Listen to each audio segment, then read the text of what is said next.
Is a new head coaching candidate emerging for the Chicago Bears should they move on from Matt Eberflus? We'll discuss that. And we got some updates on Justin Fields and Matt Eberflus, so stay tuned. But before we get to all of that, give me the follow on Twitter, X, whatever you're calling it these days. I'll always call it Twitter, at least until given another reason to not call it Twitter. That's just how I know it. I'm trying to get to 8,000 followers, 500 away. Help a brother out. I'm posting about the Bears on a daily basis, several tweets, posts per day at HGramNFL. Give me a follow over there for more Bears content.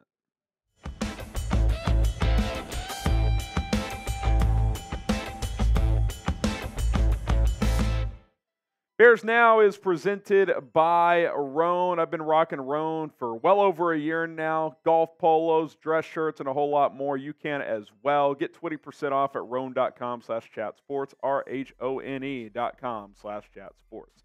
All right, our evaluations ongoing at Halas Hall when it comes to Justin Fields and Matt Eberflus. Well, according to Jordan Schultz, NFL insider of Bleacher Report, he says there have not been any final decisions about the futures of either the head coach or the quarterback. Lots to dive into here. Here's what Schultz had to say. He said, anyone that tells you the Bears have made a decision to move on from Eberflus or Fields, it's just wrong. It's my understanding that it's truly a week-to-week evaluation. The Bears have not made an actual decision yet. Now, Kevin Warren did not hire Matt Eberflus, so you have that. You also have the fact that Justin Fields could still be had at a pretty reasonable clip in years 4 and 5. If you want to give Justin Fields another opportunity, you don't have to extend him long term. You could just pick up the fifth-year option. Another option is they reset the clock. Let's get Caleb Williams or Drake Maye, and let's move forward. That is essentially what they're looking at. It's my understanding that they are evaluating week to week on both Fields and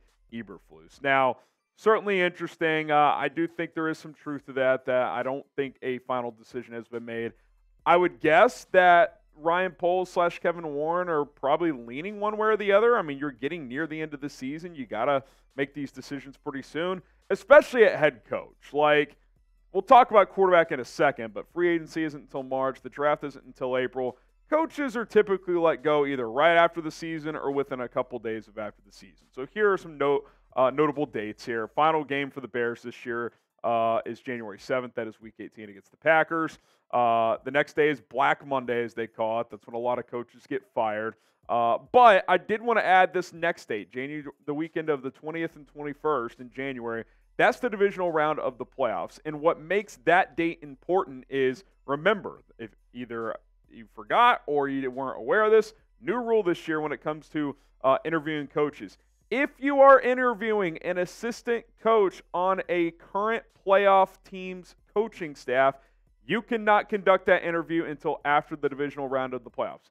For example, Ben Johnson, the Lions offensive coordinator, if they get past the wild card round, you cannot interview him until the divisional round is complete. So I do wonder if a team like the Bears that could be on the fence with Matt Eberflus, maybe they take a few more days, give it some more time. You don't have to fire him the day after the season if you don't want to. Now, I don't think you're going to take 2-3 weeks, but you do have 2 weeks from the end of the season till the end of the divisional round. It's not like you can conduct interviews with coaches on current playoff teams. Now, you can interview other candidates. You can interview Jim Harbaugh whenever you want, literally right now if you wanted to. You can interview other coaches from teams who are not in the playoffs, but I do wonder if Black Monday could be a little slower just due to the fact that certain candidates can't be interviewed for a couple of weeks anyway.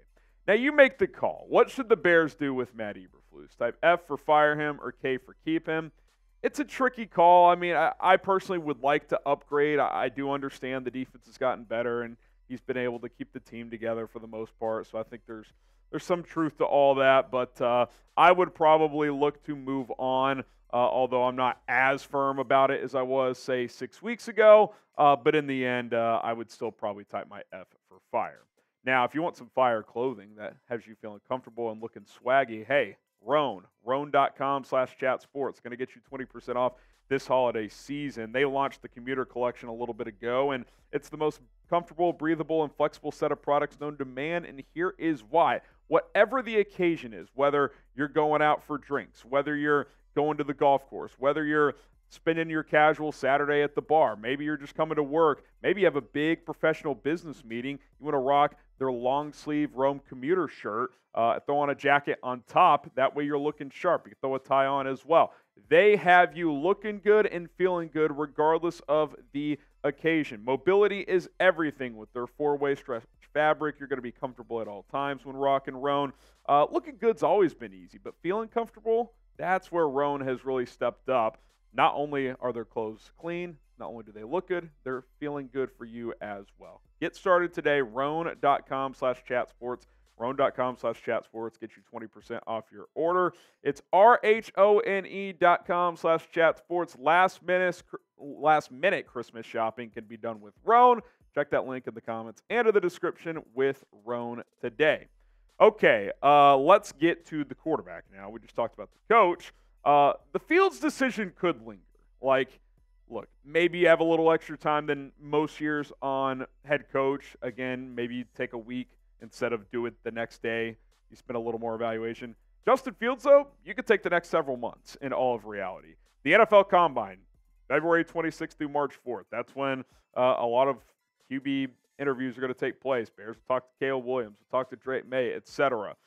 Free agency doesn't start until March 11th. The draft itself isn't until April 25th. Now, last year, the Bears, after the NFL Combine and before free agency, kind of made it clear, hey, we're open for business. We're going to trade the number 1 overall pick.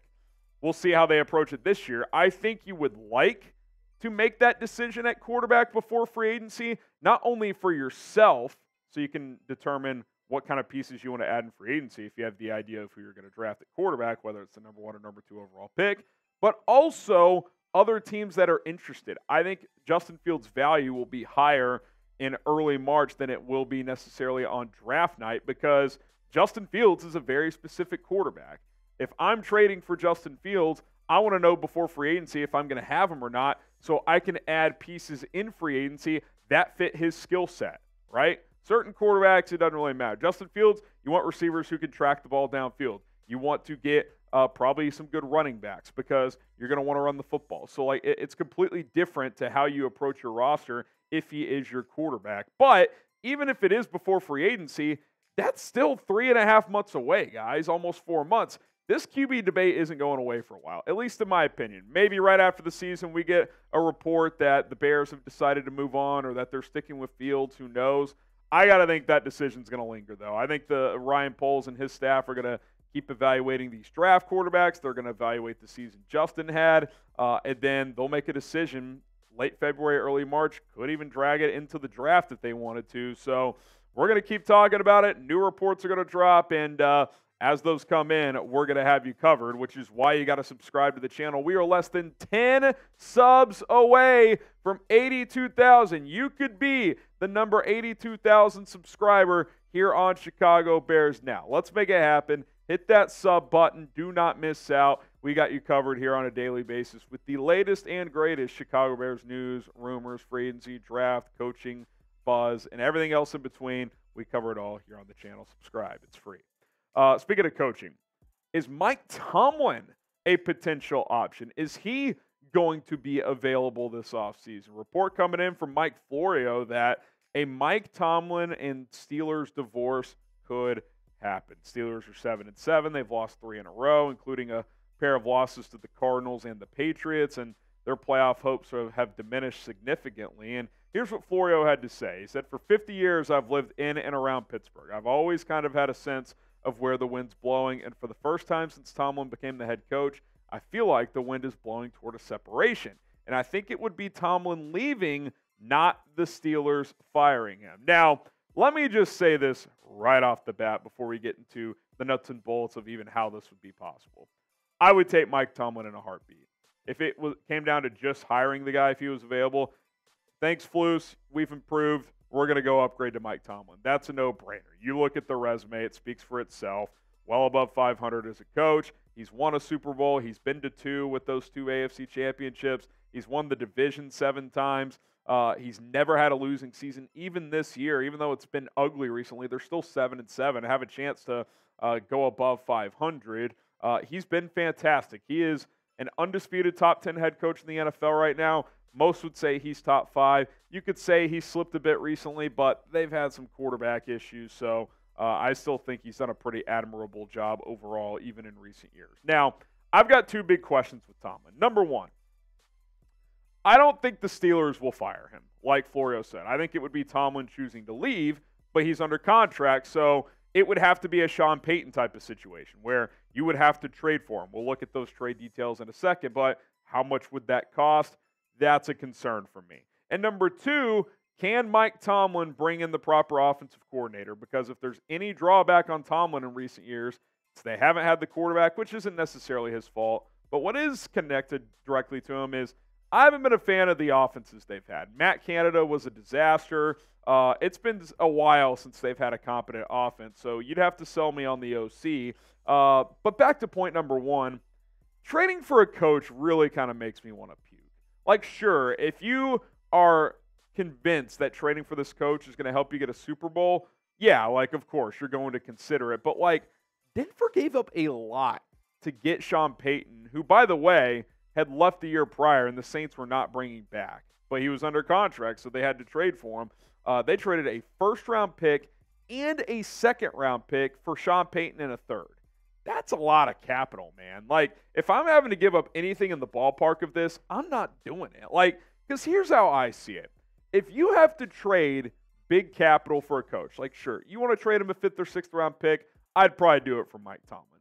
But you're basically admitting that you cannot find a quality coach yourself. You don't trust your evaluations in a coach search, right? Like, how else can you explain it? Like, sure, you could spin it, well, he's just too good to pass up. And yeah, there might be some truth to that, but you're also conceding, hey, we don't think anyone else is better. We don't trust that we're going to find someone that can turn us into a winner. Let's just go trade a big-time pick or two for Mike Tomlin. I don't like that, man. Like, go find a freaking coach. Yes, if the Steelers say give us a 5th, we'll call it a day, I'm in. I will do that for Mike Tomlin. But second-round pick or something like that, I just no. Like, you've got too much roster building you still need to do to be trading high picks for a coach. Would you trade for Mike Tomlin? Type T for trade for P, or P for pass. Again, it's a day 3 pick. I'm open to it. Beyond that, I just really am not at this point in time. All right, guys, thanks to everyone for tuning in to today's show. We will be back tomorrow with more Bears news and rumors videos, so stay tuned for that. Be sure to subscribe. Let's get to 82,000 subs. I want to wake up tomorrow and be at 82K. I would appreciate it. Until then, bear down.